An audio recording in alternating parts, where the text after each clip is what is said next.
The 28th day of November 2025.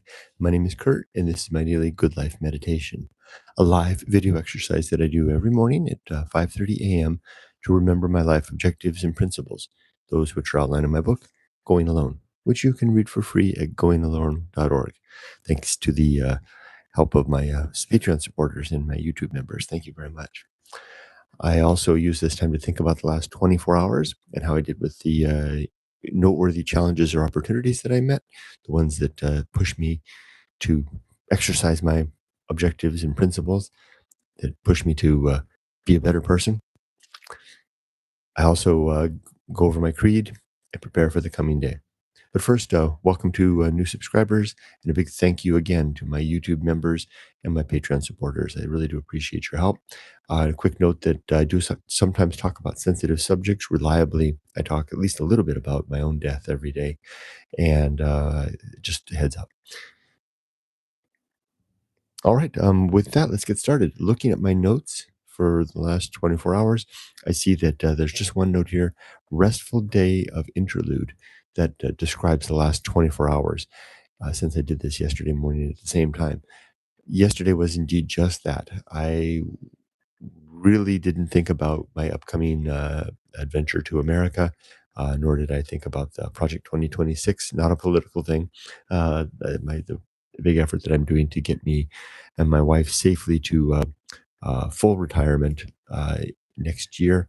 Full retirement being the implementation, the starting of Social Security, both here in Japan and the United States for us, and which will put us in our final configuration for the rest of our lives financially. Having our being fully engaged in retirement for over a year, with our pension, Social Security, savings, and now part-time job, at least for me, in place.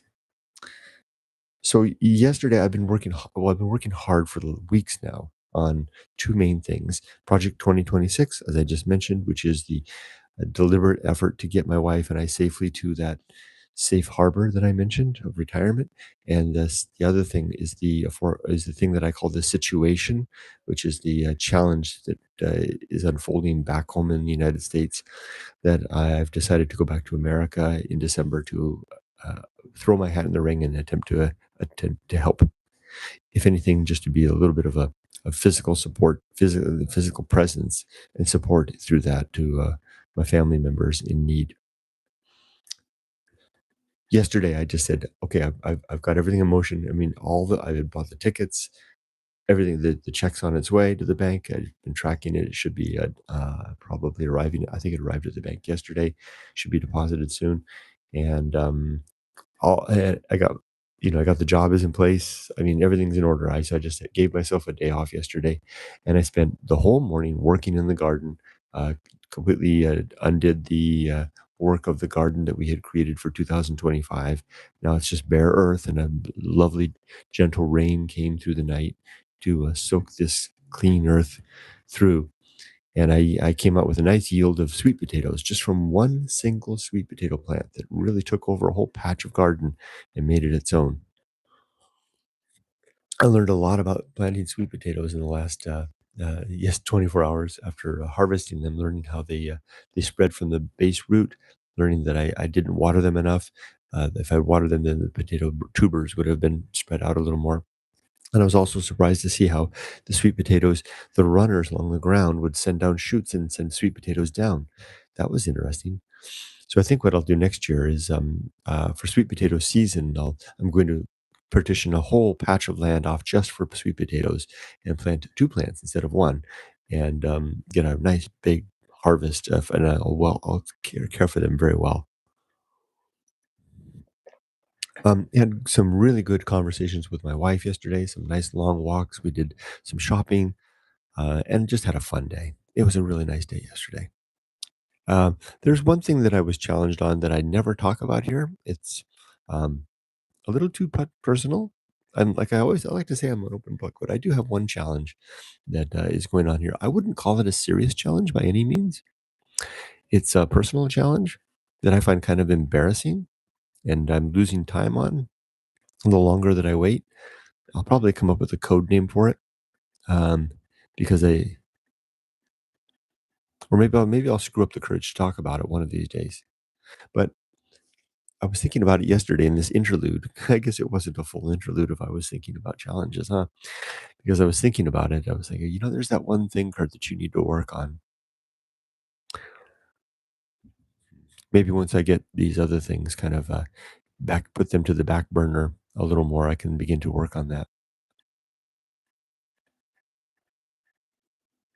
That would be a good thing to do. Another thing I did yesterday was a whole lot of reading. I have this lovely reading setup here. I've got this lovely sitting table, and I can have my books, and I've got my candles, which are beautiful for the candlelight. And I've made some hearty progress through Moby Dick and finished the chapter Ambergris, and I'm working on the chapter called The Castaway. Um, Hopefully, I'll get some more time to work on that today. Although today, I'm going to jump ahead to my plans for today. Today, I plan to begin to prepare. I have 9 days before I leave for America, so I'm going to begin to pack my bags, get ready.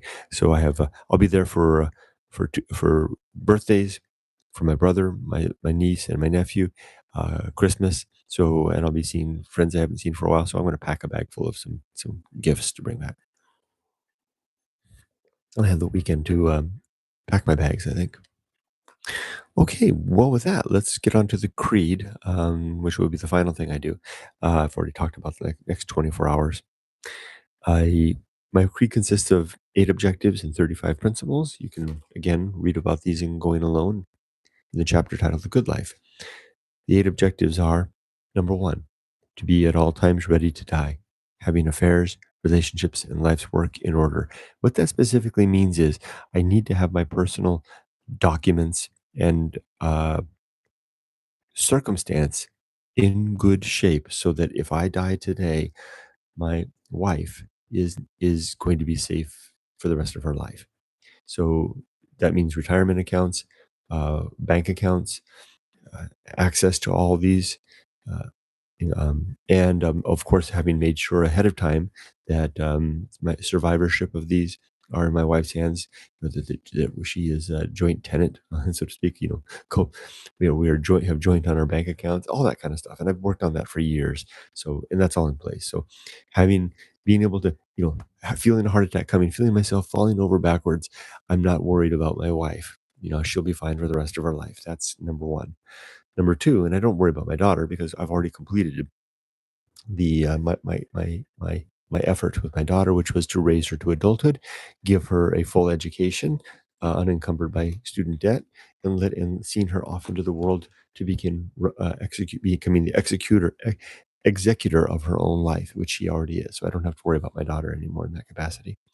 The second part of being ready to die is to um, have good be in good standing with the relationships of other people in my life, namely my family and my friends and the people that I fraternize with on a regular basis. So I have to ask myself, do I have anybody that I would like to fix any unspoken words with? I don't. Everybody in my life is if not a if not in great shape with in an interpersonal sense, at least I am uh, in the best shape that it possibly can be. I want to burn this. The third item is to have my life's work complete. And there are two things that constitute my life's work. The first was the raising of my daughter, which is complete. So as I mentioned, the second one is whatever squeeze I would get out of life in terms of something that needs maybe my my representation of my life here, whether that be a piece of art or a poem or a book. Those are the forms that it takes for me. For some people, it's different. It's the cultivation of a happy home, and that's important to me too. Or it's the living out of adventures. It's seeing the Grateful Dead in concert or something. I don't know what it is, right? Those people have their own things that they constitute the meaningfulness of their life. For me, it was living a deliberate and considered life, and then having forged my best representation of what that meaningfulness meant in the form of my book, Going Alone. So this was my life's work besides the raising of my daughter. And this is absolutely complete. Not a single word needs to be changed. So I've read through it so many times. It took me 3 years to write and 5 years to edit. And I've then, since completing the editing of it, I've read through it dozens and dozens of times because I read it by virtue of the live book readings that I used to do, and which I stopped, which I would like to resume again. I used to read full chapters at a time down at the beach and then out in the desert. And then I would over time make piecemeal little changes, little notes here. And I don't do that anymore. The book is exactly as I wanted it to be. Few things I can say, and I'll tell you that gives a great satisfaction to have your to have one's voice captured in some form, and then, for lack of a better word, perfected, if not in mind, but at least in terms of that's exactly what I wanted to say. What that means is, it's like if you were a guitarist and a singer, like Gordon Lightfoot, and you had a song that you wanted to sing, like "The Minstrel of the Dawn," right? And you try it over and over again. You try to get it, with the tape recorder going until you finally get it just right. Cut. That's it. I don't need to do that again. That was exactly it. Got all the chords right, all the strums right, all the vocals right. It took a while, but eventually you get a take. That's the one, right? That's what this represents. I don't need to make any more edits on it anymore. It's it was the final take. I can't tell you how satisfying that is to have an empirical life's work that you can hold in your hands and put on your shelf and say, which I do have. It sits up there. So I told my daughter, everything on that top shelf, that's the important stuff that I'm leaving. That's the important stuff that I'm leaving behind to you, Emily. Nothing else. The rest can all go. And those are the books that were important to me. And that's over here on this side. That's the writing that's going alone. And a few stones from the desert, you can get rid of those. But so my daughter won't have to sift through. My daughter, it's top shelf. My daughter won't have to sift through boxes and boxes of or drawers of dad's stuff to find out, well, what's the important stuff, dad? I already told it to her. I said, it's on that top shelf. That's all that was really important to me. Besides you, your mother, my family, my friends, the raising of you, and all that entails. So, but otherwise, if you want to keep some keepsakes of dad, they're right there on the shelf. And of the things, I'm confident that she'll keep a copy of Going Alone, but I really hope she keeps the books, because I prepared these 18 books as a supercharged solution to living the considered life. I said I made it was a sub project of writing Going Alone.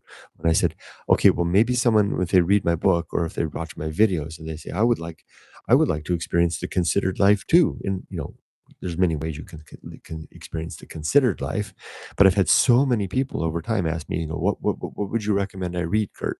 I've had lots of people request that, so I put together a reading list, and I organized it in a hierarchical, well, what would you be, a sequential way to read it, starting on this side, beginning with Walden, and ending over here with what is the last book in there? Is it? Let's see if I can remember. I think it's is it? It's a bit of philosophy. I'm sure. Is it? I think it's On the Nature of Things by Epic. Oh no, it's yeah, Aristotle on Man in the Universe. So we start with Walden and we end with Aristotle. And because On Man in the Universe is so comprehensive, and if you've read all of the books in between, it'll be a more meaningful read, I think. So that's that. So yeah, so I went a long time on this. Objective number one: to be always ready to die, having my affairs in order, my relationship sound, and my life's work complete. Bam, there you go. All three of those are definitely in state. I can keel over and die at any moment right now. Nothing, no sense of having left anything undone, or anything unfinished, or any unfinished business. Right. That's a really satisfying feeling. It's the kind of thing that allows me to sit out on my balcony here and strum my guitar while watching the changing lights, sunlight through the bamboo and the wind blowing through the trees above. and it just be a deep, deep sense of peace, knowing that this expedition of life, if not complete, is at least fully satisfied. Number two, I just the first of eight. I'll go a little faster. The second objective is to make good and effective use of my time, to not waste my days. Three, to develop and maintain good and sound life principles, namely those which are outlined in my book. Number four is to cultivate good emotional reactions, to become a man who responds well when different things are challenging, doesn't fly off the handle or lose control of my emotions or say things that I later regret. Five, to perform good actions relative to my values so that I'm living in alignment with my stated purpose. Six is to recognize my true limits and true opportunities so I know the scope of my reach, what I can grab and what I can't, or influence. Number seven is to do just one thing at a time and do that thing slowly, deliberately, and carefully. And number eight is to achieve a state of balance, which is something that arrives not by determined effort, but by attendance to the first seven objectives. All right, let's go ahead and read the principle of family.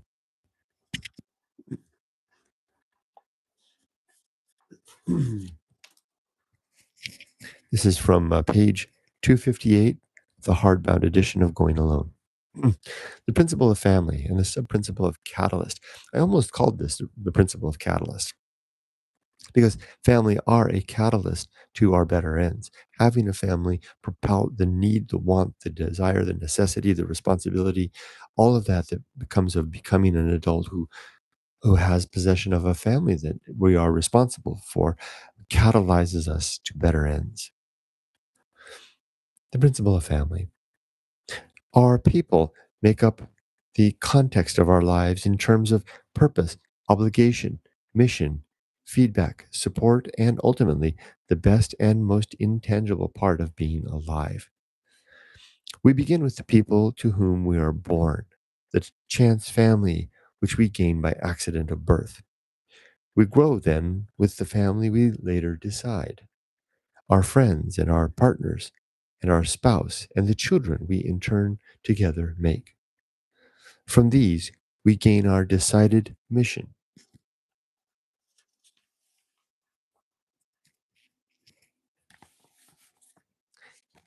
From these, we gain our decided mission and our direction and our, once more, from these, we gain our decided mission and our direction and our guidance forward for better or worse, for richer or poor, in sickness and in health, till death or very good cause do us part. Without this connection and circumstance, we can still live a rich and meaningful life, though the way may be harder at times as we strive with less mandate, catalyst perhaps, to compel us through thick and thin, less necessity to push us out the door to our jobs on days when we'd rather not, and through many years and decades of hard work, sacrifice, and giving, the very selfless endeavors which yield virtue from the dawning chaos of our lives, rising and falling, and one day utterly failing. And if, once dead, we've left behind the fact and echo of our virtuous living within the family we formed and supported and maintained, then our life will hardly have been lived in vain, even if everything is eventually one day in vain.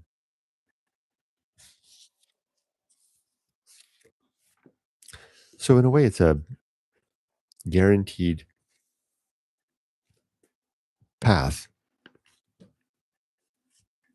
to living it, to being ready for death, guaranteed if we make the hard and strong effort of gaining and raising and realizing a family.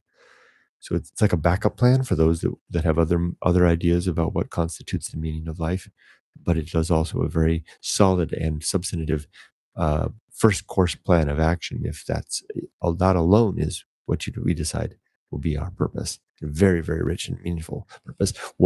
Uh, one bolstered and reinforced strongly by the very biology of our being. All right, with that, let's go ahead and read comments. Hello, Robert. Good to see you. It was nice talking to you in office hours yesterday, Robert, as well. Robert and I had a very interesting conversation yesterday about faith, of all things. Robert says it's currently 37 degrees Fahrenheit and 73% humidity with an air quality index of 23 in Napanee, Ontario, Canada. As for us here, Robert, it's about 10 degrees and it looks like 85% humidity. Yeah. There's Tim. Hi, Tim. Good morning. Weather check for the UK at 8:35 p.m. is 11.1 degrees Celsius and 79% humidity, a warm walking day. So you're just a little bit, wow, I would say it's between 10 and 11 here too. And you and I are almost the same. I'd say, wow. You said 79% humidity? I'm looking a little closer. I'd say it's right a little above 80, maybe around 80. So almost in the same day. It looks like it's going to be clear sky. And maybe a warm walking day here too, Tim. Robert says hi to Tim. Tim says hi to Robert. Michael Littlejohns says hi. Hi, Michael. Marison1111 says happy Thanksgiving. Happy Thanksgiving to you as well, Marison. Robert says hello to Michael Littlejohns and Marison. Evelyn says hi to myself, Tim, Robert, Michael, and Marison1111. No weather check from Bologna, Italy tonight. I drank too much vino tonight. Good for you. Tim says hi to Evelyn. Marison1111 says hi to BIY, aka Robert, and hi to Evelyn. Jim Jam Birds. There's Jim Jam Birds. Good to see you. Hello there. Just getting caught up on with the streams. Seems like a lot of developments in the last few days. Glad you're navigating these challenges with precision. Thank you. I'm definitely making a hard effort at it, and I'm navigating as I know you are navigating some challenges of your own, Jamie. Huh? Yep, we all are in our own ways. I will tell you this though: I did something interesting yesterday.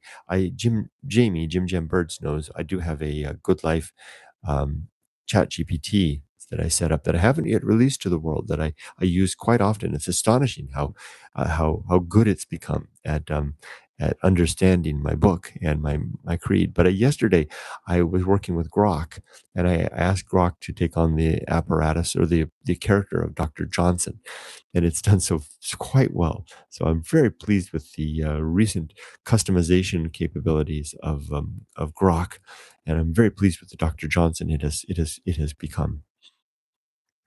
And I wish you best, Jamie, as you navigate your challenges, just like I am, and so many of us are. Robert says hello to Evelyn and Jim Jam Birds. Jim Jam Birds says hello.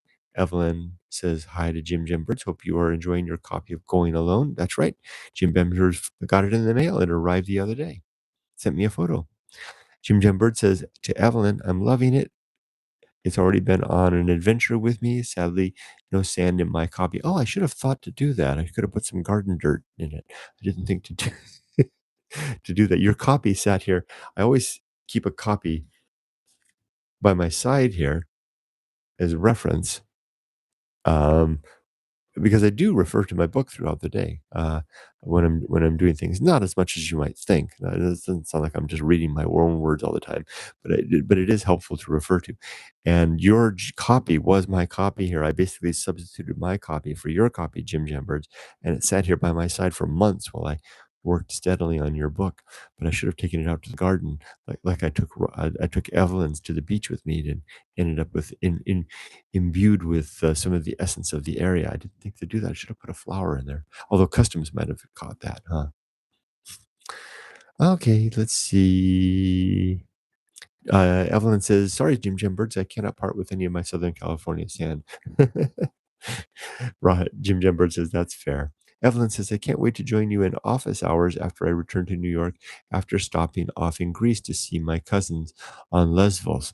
Wow, such adventure. Yeah, I'd love to see you in office hours. Robert and I had a fun time yesterday. I'm there pretty regularly. I was I was cleaning the garden yesterday and I had the camera running with the earphones in. I could talk and shovel at the same time. Jim Jambert says, "That's okay, Kurt Gaga." Tim says, weather is so variable here at the moment. The other day, winds were coming straight from the Arctic and now coming up from the Atlantic with warmer winds. We had a wind came through, not a cold wind, but a cold spell came through. And all the large mandibled orb weavers, the big female spiders on their giant webs began to disappear. It was the cold that kills the spiders. Um, it's always sad to see them go. Elvina, hello, Elvina. Good to see you. Good afternoon, everyone. From Elvina, about to leave work and not looking forward to driving today. Very, very windy, cold, and snowy. Wow, be careful and all that. Wow. Robert says hello to Elvina. Elvina says hello to Robert. Tim says hi to Elvina, and Evelyn says hi to Elvina. We're a very friendly, well receiving, and cordial group. I love you guys all for that. That's really, really nice. And Elvina says hello to Robert as well. Well, I'm going to go ahead and drop off for now. I've got a day of getting ready for my trip, 9 days to go before I depart for America. And my big adventure, I'm going to pack up my suitcase with gifts for Christmas and birthdays and all the stuff that I will be attending while I'm there. I hope you all have a wonderful rest of your day. Be safe, but not too safe. As for me, tonight, I will die in my sleep. Take care. Bye bye. Thank you. Thank you, Jim Birds. You too. Thank you, Tim. Bye bye.